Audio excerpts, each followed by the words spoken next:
Erano le 3 dopo mezzanotte. La casa mia già me ne è riuta 6 mesi. Era la prima volta.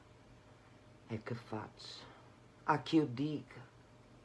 Se ne vengava a me e voce del compagno meglio. Ma che aspetti? Ti togli il pensiero. Io conosco uno molto bravo.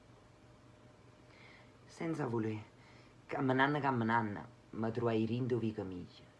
Annanzi all'altarino era maronna e rosa. L'affrontai così. Che già fa? Tu sai tutto. Tu sai pure perché mi trovo rindo peccato. Che già fa?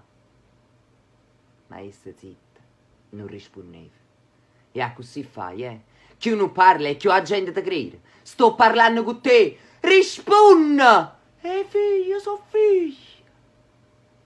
Ma c'è l'aria. Rimanetta così, ferma. Forse sì, ma aveva capita dove veniva voce. A coppa una finestra, rovi capriesse. Ma poi pensai, ma perché proprio a questo momento? Che ne sa la gente dei fatti miei? È stata essa allora. È stata Maronna. S'ha vista affrontata a tu per tu e mi ha voluto parlare. Ma allora Maronna per parlare si serve noi.